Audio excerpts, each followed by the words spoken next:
नमस्कार दोस्तों, जगन्नाथ मंदिर का ध्वज हमेशा हवा के उल्टी दिशा में क्यों लहराता है? मंदिर की रसोई में बना खाना कभी कम क्यों नहीं पड़ता है? मंदिर के शिखर की छाया हमेशा अदृश्य क्यों रहती है? कोई भी हवाई जहाज इस मंदिर के ऊपर से क्यों नहीं गुजर पाता? या फिर कोई भी पंछी इस मंदिर के प्रांगण में क्यों नहीं आ पाता? आखिरकार क्या है इस जगन्नाथपुरी मंदिर का रहस्य? जानने से पहले इस चैनल को सब्सक्राइब कर ले ताकि ऐसे इंफॉर्मेटिव वीडियो से आपको रूबरू करवाता रहूं। दोस्तों, 800 सालों से भी ज्यादा पुराने इस पवित्र मंदिर में आज भी कई ऐसे रहस्य जिनका जवाब विज्ञान भी आज तक नहीं खोज पाया है। कहते हैं कि भगवान की लीला अपरंपार है। वो चाहे तो राजा को भिखारी और भिखारी को राजा बना सकते हैं। सिर्फ दर्शन मात्र से जहां मन की हर मुरादें पूरी हो जाती है। पूरी के उसी भगवान जगन्नाथपुरी में आज भी कई ऐसे रहस्य है जहां साइंस भी फेल हो जाता है। लोगों को मानना कि भगवान पर विश्वास करके देखो, जिंदगी के हर सवाल का जवाब ना मिले तो कहना, भगवान तो आपके हर सवालों का जवाब देते ही है। लेकिन उड़ीसा के प्रसिद्ध भगवान जगन्नाथपुरी मंदिर में आज भी ऐसे कई सवाल है जिनका जवाब किसी वैज्ञानिक तक को नहीं मिल पाया है। पुरी का एक पौराणिक मंदिर अपने आप में काफी अलौकिक है। बद्रीनाथ धाम को जहाँ जगत के पालन करता भगवान विष्णु का 8वां बैकुंठ माना जाता है, वहीं जगन्नाथ धाम को धरती का बैकुंठ स्वरूप माना जाता है। नंबर 1, 214 फीट ऊंचे इस मंदिर की परछाई आज तक किसी ने नहीं देखी। भगवान जगन्नाथ के मंदिर का ऊपरी हिस्सा विज्ञान के नियमों को चुनौती देता है। मान्यता है कि जगन्नाथ मंदिर की परछाई कभी नहीं दिखाई देती है और न ही परछाई जमीन पर पड़ती है। जब से इस मंदिर का निर्माण हुआ है तब से आज तक किसी ने इस मंदिर का छाया तक नहीं देखा है। आम लोग ही नहीं बल्कि वैज्ञानिक भी आज तक इस रहस्य का पता लगाने में असमर्थ साबित हुए हैं। जगन्नाथ मंदिर का स्थान और डिजाइन इस तरह बनाया गया है कि इसका सूर्य से सीधा संपर्क होता है, यानी कि मंदिर इस तरह स्थित है कि सूर्य की किरणें बिना छाया डाले सीधे मंदिर पर जाकर पड़ती है। परछाई से जुड़ा ये राज मंदिर की बनावट और इसके आसपास का स्ट्रक्चर की प्लेसमेंट का परिणाम है। छाया की कमी को मंदिर की एक अनूठी विशेषता माना जाता है, लेकिन यह प्राचीन भारतीय कला है। इसके पीछे का कारण यह है कि सूर्य की किरणें मंदिर से टकराकर मंदिर पर ही परछाई बनाती है। मंदिर के ढांचे पर ही परछाई बनने के कारण वह जमीन तक नहीं पहुँच पाती और न ही नजर आती है। इसी कारण लगता है कि मंदिर की परछाई ही नहीं बनती है। नंबर 2, भगवान जगन्नाथ मंदिर में जो रसोई है वो दुनिया का सबसे बड़ी रसोई मानी जाती है। यहाँ जो प्रसाद बनता है उसे मिट्टी के बर्तन में ही बनाया जाता है। लेकिन चौंकाने वाली बात यह है कि बर्तन के ऊपर बर्तन रखकर आप जितनी भी ऊंचाई करके प्रसाद बनाएं, लेकिन ये प्रसाद ऊपर से नीचे पकता है, ना कि नीचे से ऊपर। तो विज्ञान यहाँ भी फेल हो जाता है कि आग के संपर्क में आने वाली जो चीज सबसे दूर होगी वो सबसे पहले कैसे प्रभावित होती है। कहते हैं कि साथ साथ भगवान इस प्रसाद को अपने भक्तों के लिए बनाते हैं। दिन में कितने लाखों करोड़ों भक्त क्यों ना आ जाए, ये प्रसाद कभी ना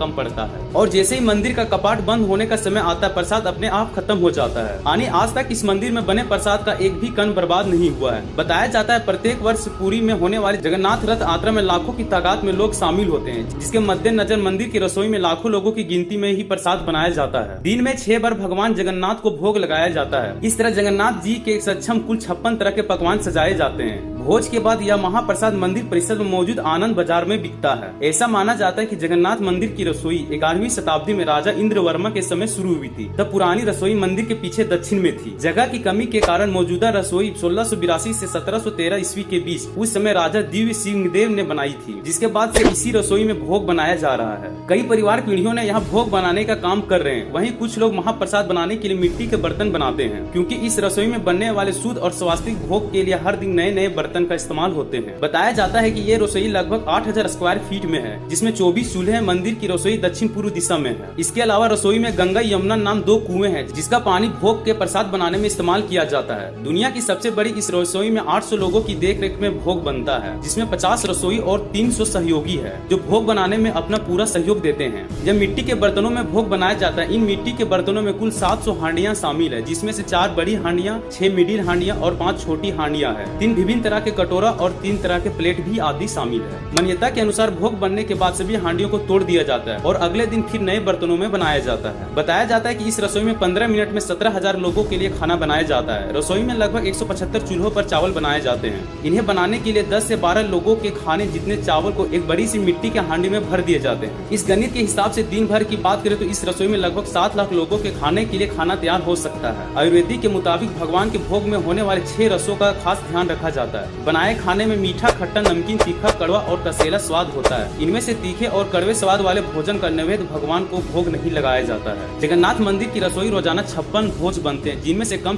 10 तरह की मिठाइयाँ शामिल होती है। नंबर 3, मंदिर के सबसे ऊपरी हिस्से में एक ध्वज लहराता है, जिसे हर दिन बदला जाता है और कहा जाता है अगर किसी दिन यह ध्वज नहीं बदला गया तो यह मंदिर 18 सालों के लिए बंद हो जाएगा। जगन्नाथ मंदिर का सबसे बड़ा रहस्य यह है कि इसके शिखर पर स्थित झंडा हमेशा हवा के विपरीत दिशा में लहराता है। वैसे आमतौर पर दिन के समय हवा हवा समुद्र से धरती की ओर चलती है और शाम में धरती से समुद्र की तरफ चलती है। लेकिन आपको जानकर हैरानी होगी, यह प्रक्रिया यहाँ पर उल्टी है। अब ऐसा क्यों होता है, ये रहस्य आज तक कोई भी नहीं जान पाया है। मंदिर के शिखर पर एक सुदर्शन चक्र भी है, तो उस सुदर्शन चक्र का मुंह आपकी तरफ ही नजर आएगा। नंबर 4, भगवान जगन्नाथ के मंदिर के ऊपर आज तक कोई भी हवाई जहाज या पक्षी नहीं उड़ा है। ऐसा क्यों है? मंदिर के पास आते ही किसी भी हवाई जहाज या पक्षी की दिशा बदल जाती है, ये भी रहस्य है। इतना ही नहीं, किसी भी मंदिर के आपको पंछियों की कमी नहीं दिखेगी, लेकिन यह एकमात्र ऐसा मंदिर है जहाँ कभी भी पक्षी नजर नहीं आते हैं। जगन्नाथपुरी मंदिर के बारे में मान्यता है कि इसकी देखरेख गरुड़ पंछी करते हैं। गरुड़ पंछियों का राजा माने जाते हैं, ऐसे में अन्य पंछी इस मंदिर के ऊपर नहीं उड़ सकते हैं। वहीं जगन्नाथपुरी मंदिर के ऊपरी हिस्से में 8 धातुओं से बनाया गया एक चक्र है, इसे नील चक्र कहा जाता है। मान्यता के अनुसार यह चक्र मंदिर के ऊपर से उड़ने वाली हवाई जहाज में रुकावट पैदा करती है, इसलिए इस मंदिर के ऊपर कोई भी विमान नहीं उड़ पाते हैं। नंबर 5, जगन्नाथपुरी मंदिर में 4 दरवाजे। मुख्य दरवाजे को सिंह द्वारम कहा जाता है। कहते हैं कि इस द्वार से मंदिर में प्रवेश द्वार पर समुद्र की लहरें की आवाज सुनाई नहीं पड़ती, लेकिन मंदिर में प्रवेश करते ही लहरें का शोर खत्म हो जाता है। दोस्तों, हिंदू धर्म के हिसाब से 4 धाम बद्रीनाथ, द्वारिका, रामेश्वरम और पुरी है। ऐसा मान्यता है कि भगवान विष्णु जब चारों धाम पर बसे तो सबसे पहले बद्रीनाथ गए थे और वहाँ स्नान किया था। इसके बाद वो गुजरात के द्वारिका गए और वहाँ कपड़े बदले। द्वारिका के बाद ओडिशा के पुरी में उन्होंने भोजन किया और अंत में तमिलनाडु के रामेश्वरम में विश्राम किया। पुरी में भगवान श्री जगन्नाथ जी का मंदिर, जब भगवान जगन्नाथ और उनके भाई बालभद्र और बहन सुभद्रा की काठ की मूर्तियां हैं। मान्यता है कि जब भगवान श्री कृष्ण ने अपना देह त्याग लिया था तो उनका अंतिम संस्कार किया गया था। उनका बाकी शरीर पंच तत्वों में मिल गया था, लेकिन उनका दिल सामान्य और जिंदा रहा। कहा जाता है कि उनका दिल आज भी सुरक्षित है। माना जाता है कि उनका यह दिल भगवान जगन्नाथ की मूर्ति के अंदर है, वो आज भी धड़कता है। हर 12 साल के बाद भगवान जगन्नाथ मंदिर में भगवान जगन्नाथ, बालभद्र और उनकी बहन सुभद्रा की मूर्ति को बदला जाता है। जब भी इन मूर्तियों को बदला जाता है तो उस समय पूरे शहर की बिजली बंद कर दी जाती है। इस दौरान जगन्नाथपुरी के इस मंदिर के आसपास अंधेरा कर दिया जाता है। 12 सालों में जब ये मूर्तियां बदली जाती है तो मंदिर की सुरक्षा CRPF के हवाले कर दी जाती है। अंधेरा होने के बाद कोई भी इस मंदिर में नहीं जा सकता। इन मूर्तियों को बदलने के लिए सिर्फ एक पुजारी को ही मंदिर में जाने की अनुमति होती है और उसके लिए पुजारी के हाथों में दस्ताने पहनाए जाते हैं और अंधेरे के बावजूद भी आंखों में पट्टी बांध दी जाती है ताकि पुजारी भी मूर्तियों को ना देख सके। उसमें एक चीज वैसी की वैसी रहती है, वह है ब्रह्म पदार्थ। इस ब्रह्म पदार्थ को पुरानी मूर्ति से निकाल नई मूर्ति में डाल दिया जाता है। आइए जानते हैं क्या है ये ब्रह्म पदार्थ। ब्रह्म पदार्थ को लेकर यह मान्यता है कि अगर इसे किसी ने देख लिया तो उसकी मौत तुरंत हो जाएगी। इस ब्रह्म पदार्थ को श्री कृष्ण से जोड़ा जाता है। बहुत से पुजारियों का कहना है कि मूर्तियां बदलते समय जब वह ब्रह्म पदार्थ को पुरानी मूर्ति से नई मूर्ति में डालते हैं तो उन्हें कुछ उछलता हुआ महसूस होता है। उन्होंने कभी भी इसे देखा नहीं, लेकिन छूने से वह एक खरगोश जैसा लगता है जो उछल रहा है। भगवान जगन्नाथ की अर्थ यात्रा का हिंदू धर्म में काफी महत्वपूर्ण है। हर साल पुरी के इस रथ यात्रा का विशाल आयोजन किया जाता है। हिंदू पंचांग के मुताबिक हर साल आषाढ़ माह के शुक्ल पक्ष का द्वितीय तिथि को रथ यात्रा निकाली जाती है। बता दें कि उड़ीसा राज्य में पुरी स्थित भगवान जगन्नाथ मंदिर भारत का 4 धामों में से एक है। भगवान जगन्नाथ की इस रथ यात्रा में उनके भाई बलभद्र और बहन सुभद्रा भी शामिल होती है। माना जाता है कि एक बार भगवान जगन्नाथ की बहन सुभद्रा को नगर देखने की काफी इच्छा थी।